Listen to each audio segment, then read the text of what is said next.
Salam sejahtera saudara-saudara terkasih. Topik kita hari ini adalah tentang bekerja. Apa itu bekerja dan untuk apa bekerja? Ada banyak pandangan tentang kerja. Tetapi pandangan yang paling umum, bekerja sebagai keharusan yang membebani. Maka walaupun mungkin kerja itu nggak enak, tetapi kerja adalah sebuah keharusan yang perlu dilakukan untuk menghasilkan uang untuk hidup. Maka mungkin ekspresi-ekspresi yang menggembirakan di dalam pandangan ini hanyalah gajian. Kemudian, thanks God, it's Friday. Hari Jumat, bebas dari pekerjaan. Dan nanti ketika Minggu malam mulai pusing lagi. Besok hari Senin dan bekerja kembali. I hate Monday. Implikasi lain dari pandangan umum ini adalah pencarian kerja selalu dimulai dari diri sendiri. Maka kemudian kita kenal yang namanya istilah cita-citaku. Aku ingin menjadi apa? Aku kalau nanti bekerja mau jadi apa? Apa yang aku kerjakan untuk mendapatkan nafkah dan apa yang aku inginkan? Maka tidak heran pertimbangan-pertimbangan utama di mana saya bekerja sangat ditentukan oleh salary, fasilitas yang ditawarkan. Atau beberapa orang memikirkan kalau sudah mempunyai passive income yang besar, untuk apa bekerja? Nah, kita akan melihat apa kata Alkitab tentang bekerja. Timothy Keller dalam bukunya Apakah Pekerjaan Anda Bagian dari Pekerjaan Allah? Tidak seperti cara pandang dunia lainnya, pandangan Alkitab memahami hakikat, masalah, dan kehidupan umat manusia pada dasarnya adalah relasional, yaitu didasarkan pada relasinya dengan Allah. Berarti termasuk pekerjaan kita harus pandang dengan cara pandang ini. Kita diciptakan sebagai suatu relasi dengan Allah. Kita kehilangan relasi dengan Allah melalui dosa. Dan kita bisa dibawa kembali ke dalam suatu relasi dengan Allah melalui keselamatan dan anugerahnya. Apa kata Alkitab? Mengapa kita bekerja? Yang pertama, Allah adalah Allah yang bekerja. Kata bekerja dalam Alkitab muncul pertama kali itu ditujukan kepada Allah yang bekerja. Kejadian 2 ayat 2. Bahkan kitab Kejadian juga menunjukkan bahwa Allah bersukacita melihat hasil pekerjaannya. Dan Allah bekerja hingga sekarang ini. Dalam Yohanes 5 ayat 17, Yesus berkata, Bapakku bekerja sampai sekarang, maka aku pun bekerja. Kita manusia diciptakan segambar dengan Allah yang bekerja, maka kita pun bekerja. Yang kedua, Alkitab juga menunjukkan sejak awal diciptakan, manusia mendapatkan mandat untuk bekerja. Ini sesuatu yang besar, sesuatu yang luar biasa. Allah yang empunya langit dan bumi dengan segala isinya, dan manusia diberikan mandat untuk mengelola bumi ciptaan Allah dan segala isinya. Maka bekerja adalah mewakili Allah. Bekerja adalah penata layanan. Allah yang empunya langit, bumi ciptaannya, mempercayakan bumi ciptaannya itu untuk dikelola manusia. Saudara-saudara terkasih, bekerja merupakan sesuatu yang begitu mulia, yang melekat pada natur manusia sejak Manusia diciptakan bukan kutuk karena kejatuhannya di dalam dosa. Menarik sekali, di dalam Kejadian 2 ayat 15 dituliskan, Tuhan Allah mengambil manusia itu dan menempatkannya dalam Taman Eden untuk mengusahakan dan memelihara taman itu. Kata yang digunakan mengusahakan dalam bahasa Ibrani adalah abodah. Dan dari situ kita kenal kata ibadah. Maka bekerja adalah ibadah, berbakti, melayani Allah. Dan kata memelihara adalah shamar dalam bahasa Ibrani yang berarti memelihara, menjaga supaya terus tersedia secara berkelanjutan dan mendatangkan manfaat bagi kehidupan manusia. Itulah bekerja. Jadi, kerja sebagai rancangan Allah. Sejak awal, manusia diciptakan dan dipanggil untuk bekerja. Diberikan mandat untuk menguasai dan mengelola bumi ciptaan Allah. Kejatuhan manusia dalam dosa telah merusak itu semua, tetapi tidak menghilangkan hakikat kerja. Sebagai konsekuensi dari dosa, maka bekerja menjadi susah. Kejadian 3 ayat 17, terkutuklah tanah karena engkau, dengan bersusah payah engkau akan mencari rezekimu dari tanah seumur hidupmu. Kejatuhan manusia dalam dosa menyebabkan manusia menempatkan dirinya sebagai pusat dari segala sesuatu, termasuk bekerja. Maka bekerja kemudian dimaknai terutama untuk mempertahankan hidup, untuk memenuhi kebutuhan-kebutuhannya. Syukur kepada Allah, di dalam penebusan, maka pekerjaan pun mengalami pemulihan tujuan. Yesus berkata, Bapakku bekerja sampai sekarang, maka aku pun bekerja juga. Kita dipanggil bekerja dalam konteks Allah yang terus bekerja, menggenapkan segala rencananya. Dan tujuan dari bekerja dipulihkan. Kolose 3 ayat 23, apapun juga yang kamu perbuat, perbuatlah dengan segenap hatimu, seperti untuk Tuhan dan bukan untuk manusia. Bahkan di langit baru dan bumi yang baru, kita pun masih akan terus bekerja untuk melayani Allah. Jadi sejak awal bekerja, tujuan utamanya bukan hanya sebagai cara manusia untuk mempertahankan hidup. Menarik sekali jika kita melihat Kejadian 1 ayat 28 ketika mandat untuk bekerja diberikan, pertama kali Allah memberkati manusia itu terlebih dahulu. Allah memberkati mereka, lalu Allah berfirman kepada mereka untuk memberikan mandat untuk bekerja. Jadi meskipun bekerja adalah satu cara yang Allah berikan untuk manusia memenuhi kebutuhan hidupnya, namun itu bukan tujuan bekerja yang terutama. Hakikat dan tujuan bekerja adalah untuk mentaati panggilan atau mandat dari Allah.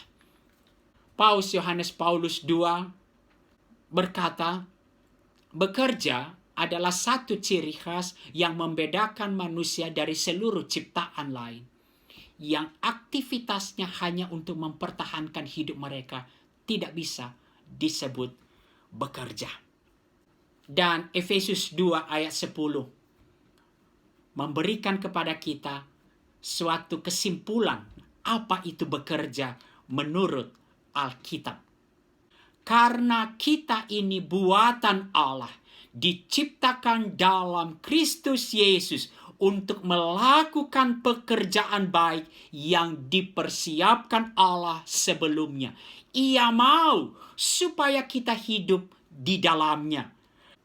Kita diciptakan, kita ditebus untuk melakukan pekerjaan baik.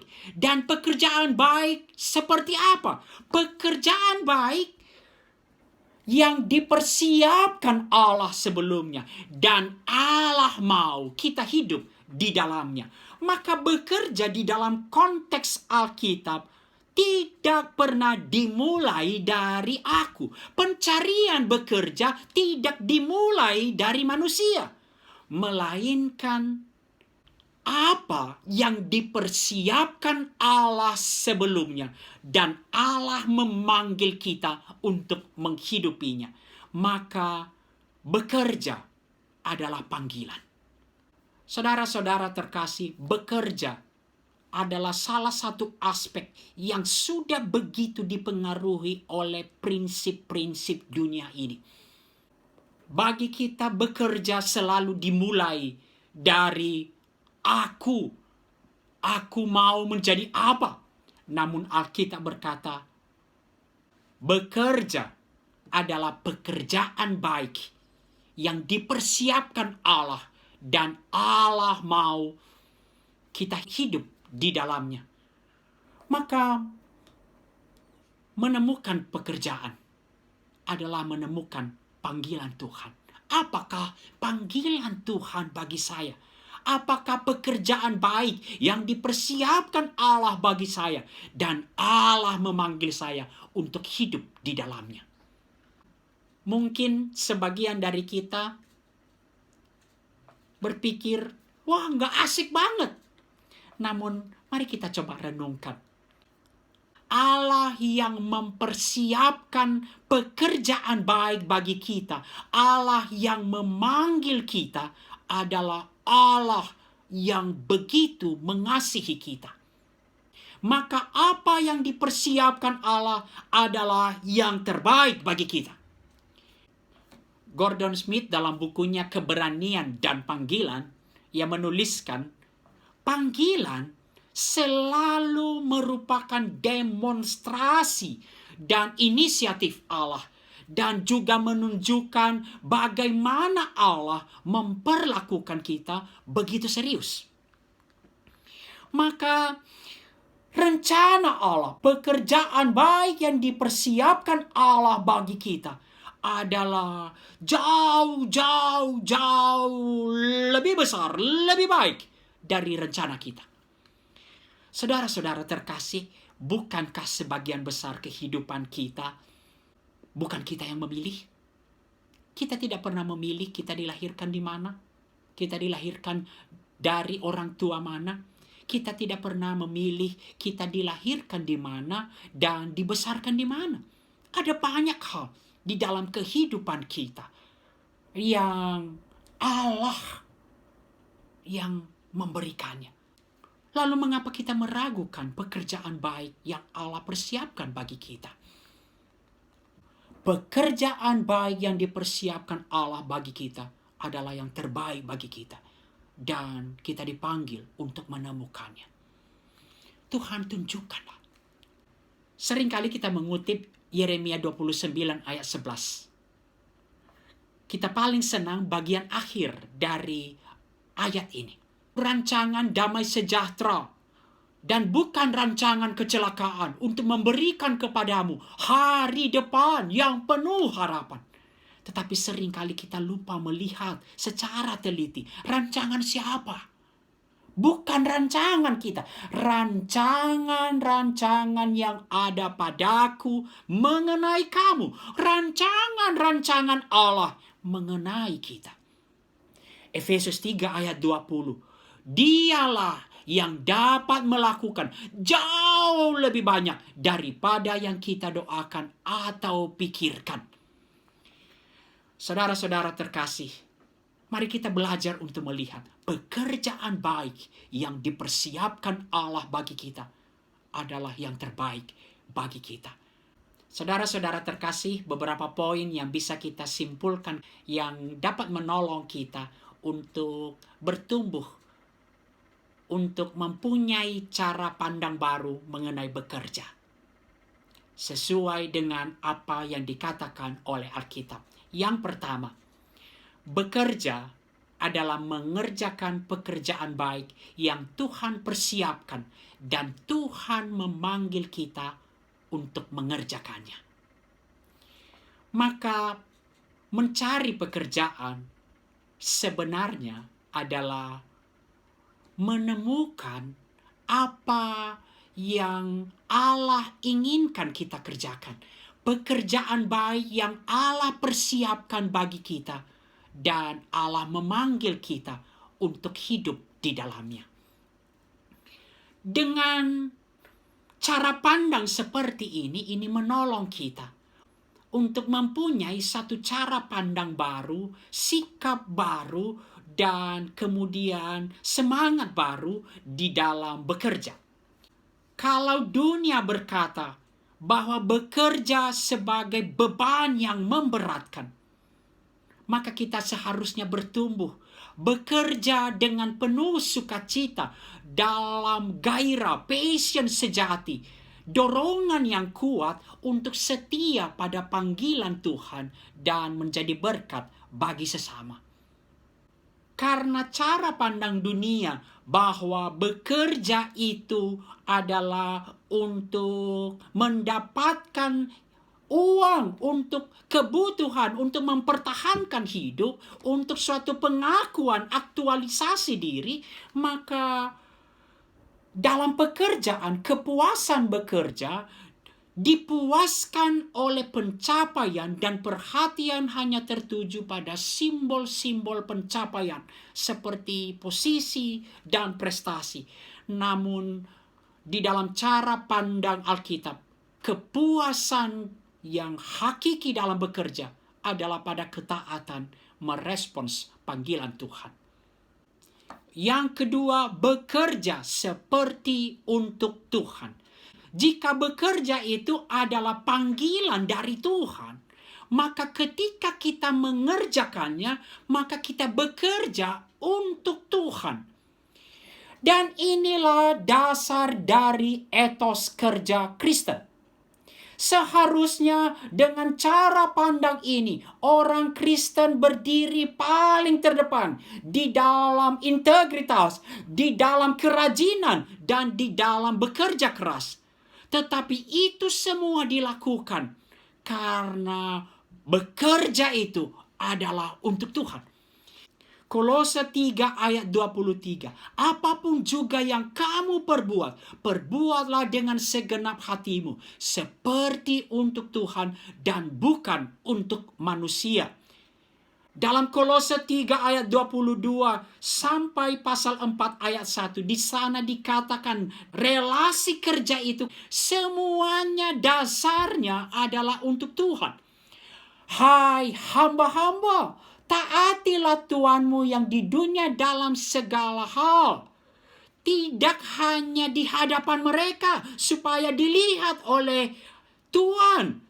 Bukan hanya untuk menyenangkan mereka, melainkan dengan tulus hati karena bekerja untuk Tuhan.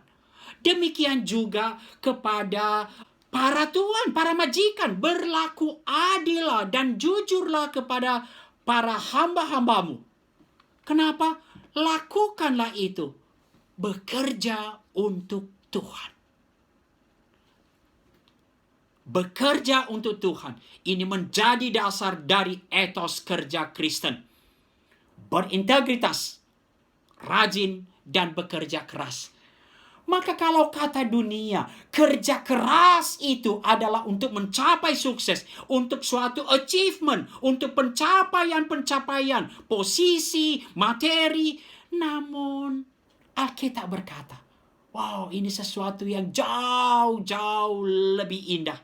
Kerja keras adalah tanggung jawab untuk mempersembahkan yang terbaik kepada Tuhan. Karena bekerja adalah untuk Tuhan. Dan yang ketiga, bersandar penuh pada kasih karunia dan pemeliharaan Tuhan. Saudara-saudara terkasih, bekerja memang Tuhan pakai untuk memenuhi kebutuhan-kebutuhan kita. Namun itu bukan tujuan utama bekerja. Bekerja adalah untuk merespons panggilan Tuhan, untuk ambil bagian dalam pekerjaan Tuhan. Tetapi satu hal yang sering kali kita ragukan adalah, lalu bagaimana tentang apa yang saya makan? Apa yang saya butuhkan? Dan jika Allah yang memanggil, maka Allah yang memelihara. Maka mari kita bekerja bersandar penuh pada kasih karunia dan pemeliharaan Tuhan. 1 Korintus 15 ayat 10, tetapi karena kasih karunia Allah, aku adalah sebagaimana aku ada sekarang. Dan kasih karunia yang dianugerahkannya kepadaku tidak sia-sia. Sebaliknya aku telah bekerja lebih keras daripada mereka semua. Tetapi bukannya aku, melainkan kasih karunia Allah yang menyertai aku.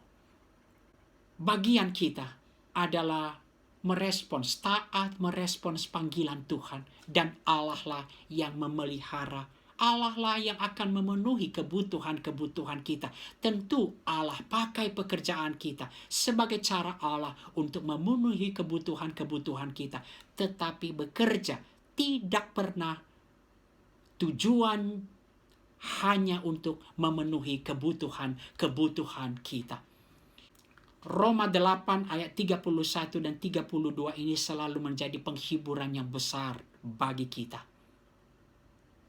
Sebab itu apakah yang kita akan katakan tentang semuanya ini? Jika Allah di pihak kita, atau lebih tegas lagi terjemahannya di dalam bahasa Inggris, if God is for us, jika Allah adalah untuk kita, siapakah yang akan melawan kita? Dan ayat 32-nya, Ia yang tidak menyayangkan anaknya sendiri, tetapi yang menyerahkannya bagi kita semua, bagaimanakah mungkin Ia tidak mengaruniakan segala sesuatu kepada kita bersama-sama dengan Dia?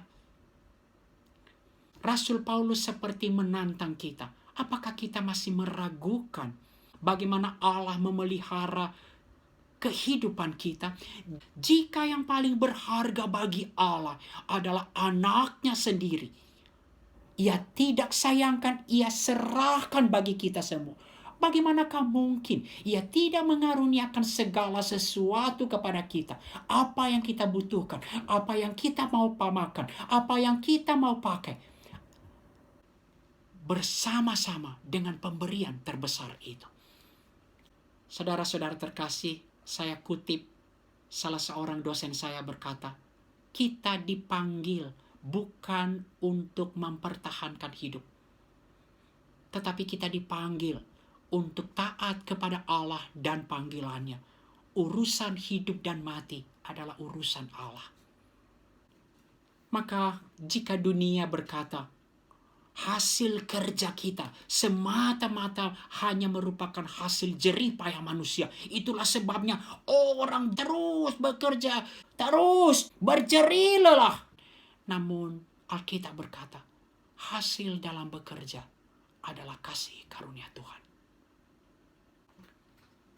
Saudara-saudara terkasih, saya akan mengakhiri perenungan kita pada hari ini. Apa yang menjadi ambisi kita di dalam bekerja?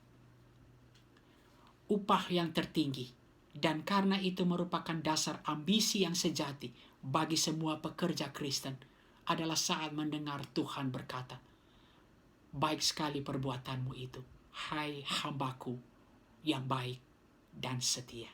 Bekerja adalah untuk merespons panggilan Tuhan bagi kita. Apakah pekerjaan kita adalah bagian dari pekerjaan Allah? Kiranya kita terus mengevaluasinya ini. Saudara-saudara yang terkasih, tentu kita masih hidup dalam dunia yang penuh pergumulan ini. Kita juga masih akan terus dikelilingi, digoda oleh cara pandang dunia ini tentang bekerja.